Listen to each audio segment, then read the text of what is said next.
얘들아 안녕. 매일 성장하는 한국사 21번째 디딤 영상입니다.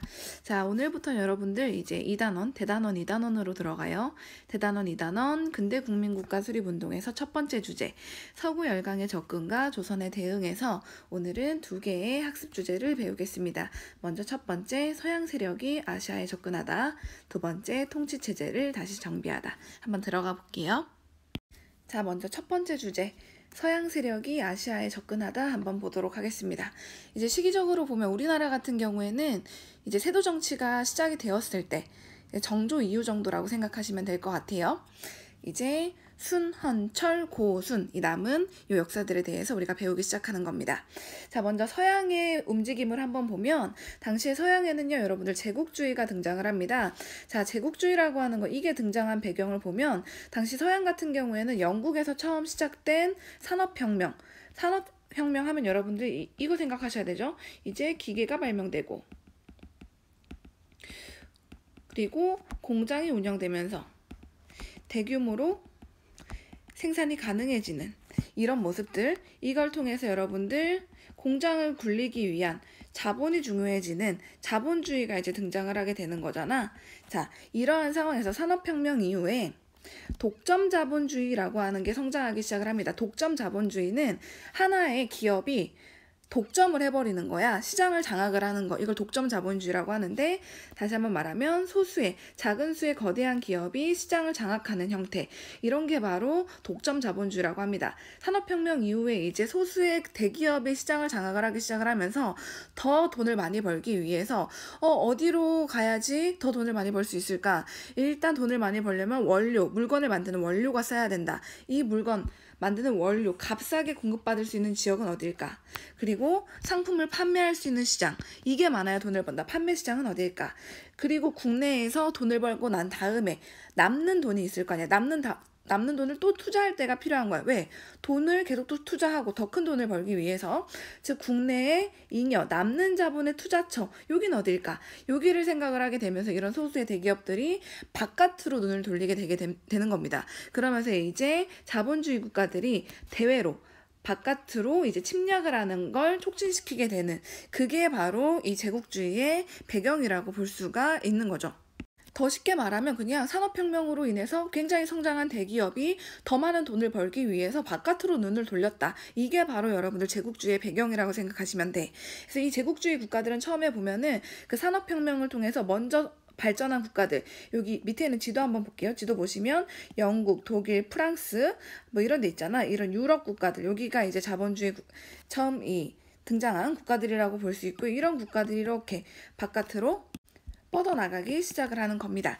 자, 그래서 이 제국주의의 개념을 한번 정리해보면 19세기 중후반에 서구 열강들이, 열강은 여러분들 강한 여러 국가들이란 뜻이야. 강한 국가들, 서구의 강한 국가들이 자신들의 경제력과 그리고 군사력을 토대로 약하고 작은 국가들을 식민지로 점령하는 정책을 바로 제국주의라고 합니다. 근데 자기들이 힘이 있다고 약한 국가를 점령을 한다는 게 사실 도덕적으로 말이 안 되잖아. 굉장히 비도덕적인 일이잖아. 그러다 보니까 이 제국주의 국가들이 어떤 걸 통해서 자기들의 행동을 정당화하냐면, 첫 번째, 사회진화론. 사회진화론은 여러분들 뭐냐면 기본적으로 두 가지 이론을 토대로 하고 있어요. 첫 번째는 약육강식. 약한 애들은 고기가 되고 강한 애들은 그걸 먹는다. 즉 약한 자는 잡아먹히고 강한 사람은 잡아먹는 거. 이거 당연한 거다. 그 일반적인 생태계의 원리잖아. 생태계에서 약한 동물은 강한 동물에게 잡아먹히잖아. 그거를 인간 사회에 적용을 한 거야. 약한 국가가 강한 국가에게 잡아먹히는 거 당연한 거다. 그리고 적자 생존, 적합한 자가 생존한다. 우리 강한 국가는 적합하기 때문에, 이 사회에 적합하기 때문에 살아남는 거고, 너네처럼 약한 국가들이 잡아먹히는 거 이거 어쩔 수 없는 거야. 사회 진화론에 따르면 원래 그래. 이걸 바탕으로 해가지고 자기들의 행동을 정당화하고요. 두 번째로 인종주의를 바탕으로 또 자기들의 침략을 정당화합니다. 인종주의는 뭐냐면 밑에 있는 사진 보면 백인이 흑인이나 동양인보다 우월하기 때문에 우리가 너네 침략해서 우리가 너네를 지배하는 거 당연한 거야. 이런 식으로 자기들의 침략을 이 두 가지 이론을 통해서 정당화한다는 거죠. 이걸 통해서 약한 국가들 점령하는 거, 제국주의라고 한다는 거 너무너무 중요하니까 여러분들 꼭 기억하세요. 자, 그러면서 여러분들 이 제국주의 강한 국가들이 아시아를 이제 침략을 하기 시작을 하는데, 먼저 이 아시아의 최고 선진국이었던 청나라 같은 경우에는 이 산업혁명을 통해서 온갖 이제 점점점 나아가고 있던, 발전하고 있던 서양 세력을 이길 수가 없었습니다. 결국에 청나라 같은 경우에는 영국에 의해서 강제로 자기들 국가를 개항을 하게 되고 영국에게 하나하나 경제적으로 침략을 당하게 되는데요. 그 시작이 되었던 거 한번 볼게요. 영국이 여러분들 인도를 식민지로 먼저 삼고 동아시아 지역으로 점점 나아가면서 이제 동아시아 지역을 침략하기 시작을 합니다. 그러면서 이제 영국의 눈에는 청나라가 눈에 띈 거죠. 아, 청나라 굉장히 인구도 크고, 그리고 나름대로 자원도 많고, 원료의 공급지로 쓰이기도 적합하고, 상품을 판매하는 시장으로도 적합하고, 이 잉여 자본을 투자하기 위한 투자처로도 적합하다 보니까 이제 억지로 자기 정말 어거지로 전쟁을 일으키는데, 그게 바로 아편전쟁이라고 하는 전쟁입니다. 여러분들 중학교 때도 배웠을 거야. 근데 이제 한국사 시간이니까 이거는 간단하게 넘어갈게요. 아편전쟁은 영국과 청이 싸운 전쟁이라고 생각을 하시면 되고요. 결국에 청나라는 아편전쟁에서 영국에게 지게 되면서 영국에게 자신들의 항구를 강제로 개항하고 영국에게 이제 경제적 침략을 당하게 됩니다. 그게 바로 1842년이었고요. 이때는 우리나라 같은 경우에는 이 홍경래의 난과 임술농민봉기가 일어나기 그 가운데 있었던 그런 시기라고 보시면 돼요. 우린 세도정치 시기에 청나라가 개항을 하게 되었다. 자, 그리고 일본 같은 경우에는요, 여러분들 미국에 의해서 이제 강제로 개항을 당하게 되는데, 미국 같은 경우에는 무역을 하기 위한 거점을 마련하기 위해서 하나의 지점을 마련하려고 일본을 군사적으로 강제로 위협을 합니다. 일본 앞바다에 가가지고 이 검은 미국의 배들이 대포를 빵빵 쏘고 이렇게 위협을 하니까 일본은 이제 강제적으로 문호를 개항을 하게 되는데, 즉 자기들의 국가의 문을 열게 되는데, 그게 1854년의 일이었어요. 이것도 여러분들 임술농민봉기가 우리나라에 일어나기 전이었어. 이 세도정치 시기에 이미 청과 일본은 서양 세력에 의해서 문호를 개항하게 되는, 항구를 열게 되는 그런 상황이었습니다. 자, 청은 영국이고 일본은 미국이다. 이것도 연결해서 알아두셔야 되고요. 조선 같은 경우에는 어떤 일이 있었냐? 자, 18세기 이후에 이제 세도정치 시기에 한창 조선에는 이양선, 이상한 모양의 배, 이제까지 본 적이 없는 이상한 모양의 배가 이 조선의 바다에 계속 출몰을 하게 됩니다. 저게 뭐지? 굉장히 처음 보는 건데 무서운데 뭐야? 이렇게 조선 사람들 불안감을 느끼게 되고요. 이러한 상황에서 청과 일본이 이 영국과 미국에 의해서 강제로 문을 열었다는 소식이 전달이 되니까 우리나라는 이제 굉장히 불안한 거야. 그 강한 청나라가 서양 놈들에게 져가지고 강제로 문을 열게 됐다고? 일본도 그랬다고? 사회적인 불안감이 굉장히 확산되는 그런 모습들이 보이기 시작을 합니다. 당시의 세태를 잘 알 수 있는 그림 중에 하나가 바로 뭐냐면 요거예요. 이 청나라가 영국이나 미국이나 러시아에 의해서, 이건 독일이야. 독일에 의해서 뭔가 물어뜯기고 위협을 받고 있는 거, 이런 거 풍자하는 그림들이 등장하기 시작을 하고요. 그리고 밑에 있는 지도 보시면 여기 이 청나라의 5개의 항구가 아편전쟁 이후에 개항하게 되고, 미국 같은 경우에도 이런 항구들이 개항을 하고 있는 모습들 여러분들이 파악할 수 있습니다. 자, 이제 두 번째 주제, 흥선대원군의 개혁 정치 내용에 대해서 한번 보도록 하겠습니다. 자, 이렇게 청나라와 일본이 서양 제국주의 국가들에 의해서 강제로 문을 열게 되는 상황에서, 자, 조선은 어떠한 상황이었느냐? 먼저 19세기 조선의 대내적인 상황을 보면, 19세기는 여러분들 청나라와 일본 같은 경우에는 강제로 문을 열게 된, 서양에게 강제로 문을 열게 된 상황이야. 이러한 상황에서 아까도 말했지만 조선은 계속 바닷가에 이양선이 출몰을 하게 되고요. 이상한 모양의 배, 즉 우리는 처음 보는 이런 서양의 배가 조선의 앞바다에 이렇게, 이거 전부 다 조선의 앞바다에 배가 출몰하고 있는 이런 것들 표현한 지도거든요. 자, 출몰하고 있고, 그 서양 세력 중에 일부는 우리에게 통상을 하자고, 우리 상업을 하자고, 무역을 하자고 요구를 하고 있는 상황에서 우리는 너무 낯선 거야. 뭐지? 굉장히 대외적인 위기감이 고조되고 있는, 높아지고 있는 상황이었습니다. 이러한 상황에서 대내적인 상황을 보면 세도정치의 폐단, 여러분들 기억하시죠? 매간매직, 그리고 탐관오리들이 이 전정군정 항곡을 통해서 삼정의 문란을 통해 백성들을 굉장히 괴롭히고 있는 상황이고, 그리고 농민봉기 발생했잖아. 어떤 게 있었어? 홍경래난, 그리고 임술농민봉기. 굉장히 상황이 안 좋은 상황에서 당시에 고종이 그 조선의 26대 왕으로 12살의 어린 나이에 즉위를 합니다. 그게 바로 1863년의 일이에요. 고종이 어린 나이에 즉위를 하니까 이제 고종의 아빠였던 흥선대원군이 권력을 잡게 됩니다. 자, 바로 이 여러분들이 너무너무 잘 알고 있는 흥선대원군이 집권을 하게 되는 거죠. 자, 흥선대원군 같은 경우에 대원군이 붙은 이유가 뭐냐면 왕의 아빠가 살아있는 경우에는 여러분들 대원군이라고 합니다. 당시에 고종이 이전의 왕 25대 철종이 후사가 없이 죽었기 때문에 순종의 혈족이었던 순종의 아들이었던 남영군의 아들, 흥선군의 아들 이제왕이라고 하는 사람이 왕에 올랐는데 이게 바로 고종이고요. 흥선군은 살아 있었기 때문에 이 제왕의 아버지로서 고종의 아버지로서 대원군이라고 하는 이 칭호가 붙은 거죠. 원래는 흥선군이어서 왕족이어서 근데 흥선대원군이 되었다. 자, 이 흥선대원군이 이제 왕이 돼서 어떠한 정책을 했는지가 너무너무 이제 중요합니다. 한번 볼게요. 통치체제를 다시 한번 정비를 한다. 왜? 세도 정치로 개판이 되어 있는 상황이었잖아. 이거를 개혁을 하게 된다는 거죠. 먼저 왕권을 강화하기 위해서 이전까지만 해도 안동 김씨나 풍양주 씨 같은 왕의 외척 가문들이 권력을 잡고 있는 상황이었잖아. 자, 이런 외척 가문들을 몰아내고 왕권을 강화하기 위해서 여러분 세도 정치를 타파를 합니다. 자, 어떻게 타파를 하느냐? 당시 안동 김씨와 같은 세도 정치를 이끌고 있는 이 세도 가문들을 축출해버려야 쫓아내버리고요. 그리고 이제 능력에 따라서 인재를 등용을 하면서 왕권을 뒷받침해 줄 수 있는 그런 인재를 등용을 하기 시작을 합니다. 그리고 정치기구도 개편을 해요. 자, 비변사에 세도 가문들이 들어가가지고 정치를 쥐락펴락하고 있었다고 했잖아. 조선 후기의 최고 정치기구였던 이 비변사를 거의 폐지를 해버리고요.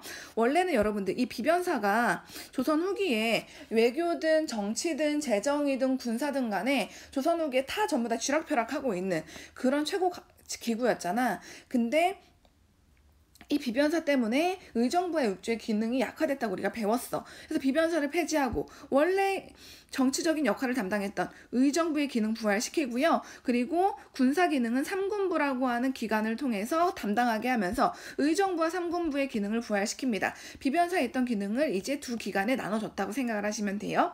그리고 법전도 다시 편찬을 하는데요. 대전회통이라고 하는 법전을 편찬을 해요. 이게 바로 대전회통이라고 하는 책인데 이거는 여러분들 선생님이 조선의 법전 한번 정리해 줄게. 자, 이거는 적어 놓으세요. 자, 먼저 성종 때 경국대전이 편찬이 되고요. 성종 때 경국대전이 편찬되고 더 사회가 바뀌면서 플러스 알파 할 내용들이 들어가게 되니까 영조 때는 여러분들 경국대전에 플러스 알파 속대전이 편찬이 되고요. 그리고 정조 때는 이 경국대전 플러스 속대전 플러스 알파 해가지고 대전통편이 편찬이 되고요. 그리고 흥선대원군 때는 방금 배웠듯이 대전회통이 편찬이 됩니다. 자, 전부 다 이 앞에 있는 것들을 플러스 알파 해가지고 마지막 최종적으로 여러분들 딱 나온 거라고 생각을 하시면 될 것 같아요. 자, 그리고 두 번째 흥선대원군의 정책 경복궁 중건과 서원철폐 볼게요. 이건 얘들아 시험에 진짜 많이 나오거든. 퀴즈에도 나올 거니까 반드시 외워두세요. 자, 원래 여러분들 조선 처음 건국이 되고 조선에 제1궁궐은 왕이 있는 궁궐은 경복궁이었어요. 근데 이 경복궁이 임진왜란 이후에 화재로 이제 불에 타게 되면서 이게 다시 짓는 비용이 만만치가 않다 보니까 조선의 왕들은 이걸 다시 짓지 않았어. 다시 짓지 않고 창덕궁이라고 하는 궁궐을 이제 왕의 궁궐로 보통 사용을 했었거든요. 근데 이제 흥선대원군 때 와가지고 왕실의 권위를 다시 한번 높이기 위해서 경복궁을 다시 짓게 됩니다. 그걸 중건한다라고 해요. 경복궁 중건의 목적은 왕실의 권위를 높이기 위해서다. 근데 이전에도 말을 했지만 이게 짓는 돈이 상당하다 보니까 쉽게 이거를 경복궁을 다시 할 수가 없었다 그랬잖아. 그래서 흥선대원군 같은 경우에도 이걸 짓기 위한 돈이 없다 보니까 어떤 방식을 사용해가지고 돈을 이제 모으게 되냐면 양반들에게 그리고 사람들에게 기부금을 걷습니다. 근데 기부금이기는 해. 근데 이걸 강제로 징수를 해. 야, 기부금 내놔 뭐 이런 식으로 하면서 그 기부금의 이름을 원납전이라고 합니다. 원납전이 무슨 뜻이냐면 스스로 원해서 납부하는 돈이다. 스스로 원해서 납부하는 돈이다. 이름은 이런데 강제로 사람들에게 징수를 했다는 거지. 그리고 당백전이라고 하는 고액화폐를 발행을 합니다. 당백전이 뭐냐면 하나당 100배의 효과를 낸다 하는 하나당 100배의 효과를 내는 100배의 가치가 있는 돈이란 뜻이야. 즉 이게 무슨 말이냐면 이게 바로 당백전이거든. 이 당백전 하나당 상평통보의 100배의 가치가 있다라고 해서 이걸 당백전이라고 해. 돈이 필요하니까 높은 화폐를 막 뽑아낸 거야. 예를 들면은 우리나라가 지금 뭐 다시 한번 뭐 청와대 건물을 짓겠다고 하면서 갑자기 한 1,000만 원짜리 지폐를 막 뽑아내기 시작을 한다고 생각을 해봐. 그러면 얘들아, 일단 국가에선 돈이 필요해서 1,000만 원 지폐를 막 발행을 했는데 1,000만 원 지폐가 시중에 막 풀리게 되면은 당연히 물건 가격은 상승을 하게 되죠. 원래는 뭐 1,000원 했던 휴지가 갑자기 100만 원이 되고 이렇게 올라간단 말이야. 높은 화폐가 많이 발행이 되면. 그래서 국가에서는 그걸 나름대로 잘 조절을 해줘야 돼. 근데 이 흥선대원군이 돈 필요하다고 고액 화폐를 막 발행을 하다 보니까 물가가 상승되고, 물가가 상승되다 보니까 당시에 백성들이 고통을 받는 거죠. 물건이 필요한 백성들이. 자, 그리고 이 경복궁을 짓는 공사에 백성들을 강제로 동원을 하고요. 이 경복궁이 이제 나무로 짓다 보니까 나무가 필요하잖아. 양반에 그 양반들은 다 선산이 있어요. 자기의 조상을 묻는 산이 있어. 그 묘지 주변에 있는 숲이 있는데 그 숲에 있는 나무들을 강제로 나무를 베어가는 걸 벌목한다고 해. 양반의 묘지 숲에 있는 나무를 강제로 베어가고, 이러다 보니까 여러분들 경복궁 같은 경우에는 백성도시라고 양반도시로 했던 거라고 생각을 하시면 돼요. 물가가 상승하면서 경제가 굉장히 혼란해지고요. 당백전을 마구마구 발행을 하니까. 그리고 무리하게 중건을 하다 보니까 양반도시로 하고 백성도시로 하고 이런 불만이 있는 그런 정책이라고 보시면 됩니다. 이 이후에 이제 경복궁은 이렇게 다시 한번 근정전이, 경복궁에 있는 근정전이라고 하는 건물인데 다시 한번 굉장히 위험 있는 건물은 있었지만 백성들과 양반은 고통을 받았다라고 하는 거. 자, 이제 서원철폐 한번 볼게요. 서원은 여러분들 기억하시죠? 그 살림 세력들이 정치적으로 진출한 이후부터 지방에 있는 양반 사족들이 지방에 설립했던 사립교육기관, 이게 바로 서원이잖아. 여기서 성리학 공부도 하고, 그리고 유명한 성리학자들한테 제사도 지내고, 사족들이 여기 모여가지고 향촌일에 대해서 논의하고 하면서 굉장히 사족들의 향촌 지배권을 강화시키는데 도움을 줬던 그 기관이었잖아요. 이 서원 같은 경우에는 이 서원에 딸려있는 토지가 있어. 이 서원에 딸려있는 토지가 있는데 이 서원에 딸려있는 토지 같은 경우에는 세금을 안 내도 돼. 국가에 토지세를 안 내도 돼. 세금이 면해진다라고 해서 면세라고 불려. 그리고 이 서원에 등록되어 있는 성인 남자들은 그 국가에게 군사력이나 노동력을 제공하는 역도 면제가 돼요.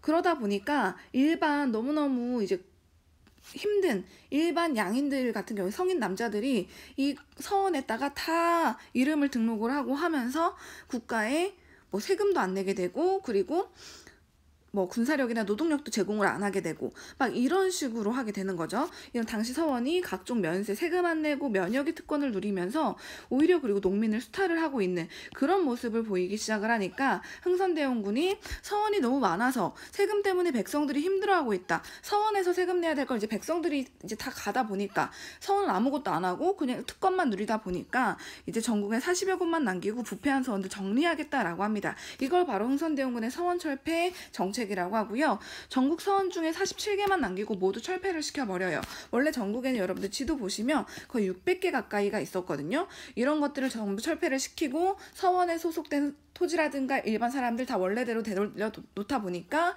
이 국가의 재정이 증가하게 되고 백성들은 이제 굉장히 좋아하게 되고요. 오히려 당시에 서원을 통해서 특권을 누리던 지방의 유생은 성리학을 공부하는 학생들이에요. 그리고 양반들이 굉장히 반발을 하게 되는 그런 모습을 보이게 됩니다. 서원은 백성은 좋아했지만 양반들은 싫어했다. 이렇게 알고 계시면 될 것 같아요. 여기 있는 사진은 무슨 사진이냐면 그 서원에 철폐를 했을 때 서원에서 성리학자들한테 제사를 지낸다고 하잖아. 이 제사 지내기 위해서 이렇게 만든 그 하나의 물건을 위패라고 하는데 그 위패를 철폐하는 서원들 같은 경우 위패를 다 땅바닥에 묻어버렸어. 이게 나중에 이제 발굴된 모습, 철폐된 서원의 뭐 흔적이라고 여러분들이 보시면 될 것 같아요. 자, 그리고 민생 안정을 위한 수치체제 개편 볼게요.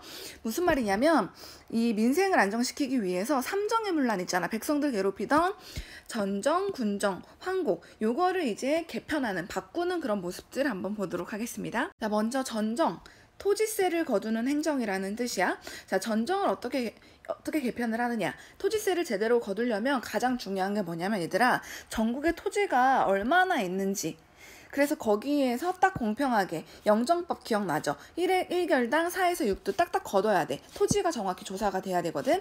그 토지를 다시 한번 측량하는 사업, 이거 양전 사업이라고 합니다. 여기는 측량한다라는 뜻이야. 측량하는 토지를 측량하는 사업. 자, 이걸 통해서 다시 한번 이제 토지세 걷는 걸 리셋을 하려고 하는 거야. 깨끗하게 처음부터 다시.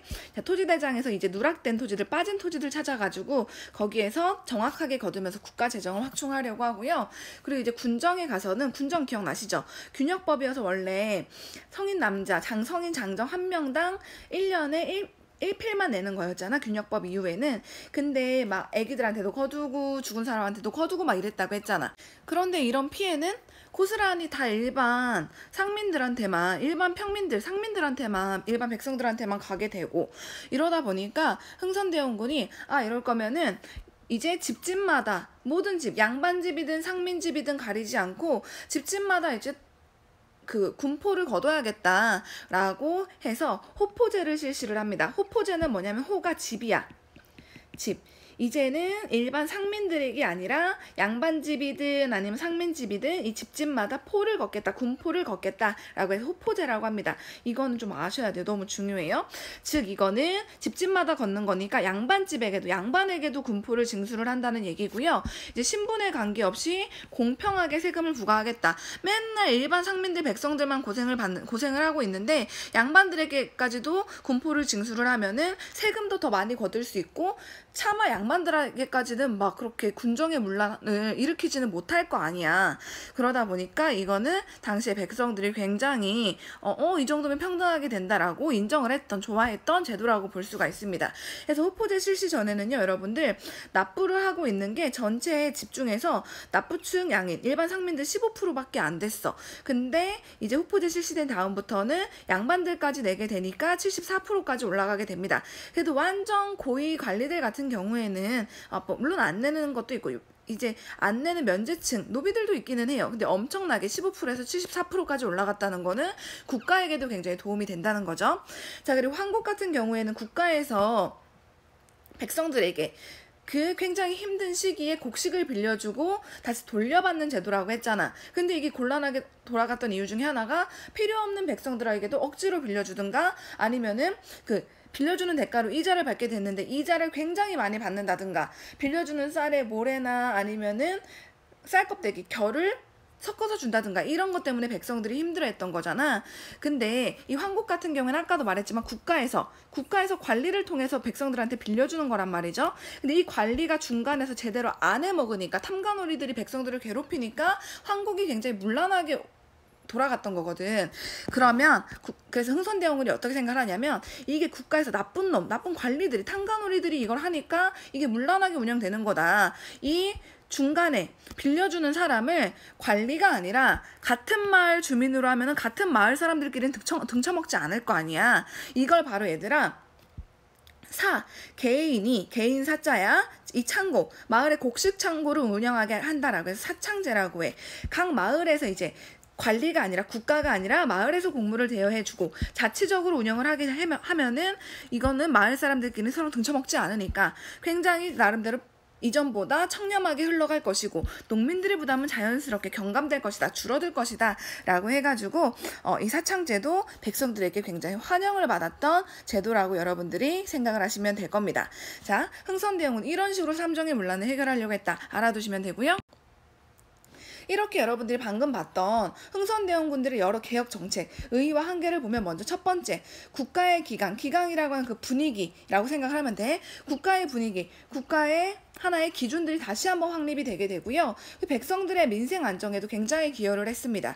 근데 이거의 한계점을 보면은, 뭔가 백성들에게도 뭐 정치적으로 참여를 하게 해준다거나, 아니면은 기본적인 국가 자체의 근대화를 위한 게 아니라 전제왕권이라고 하는 건, 전제는 여러분들 하나의 세력이 권력을 다 가져가는 거라고 생각하면 돼. 왕 하나에게 세력을 다 주는, 요걸 강화를 목표로 추진된 거다 보니까 뭔가 약간 근대화를 위한 그런 목적은 아니었다, 좀 더 뭔가 민주적으로 하거나 이런 것들은 아니었다라고 하는 약간의 아쉬움은 있다. 이렇게 여러분들이 알고 계시면 될 것 같아요. 오늘 여기까지 할게요.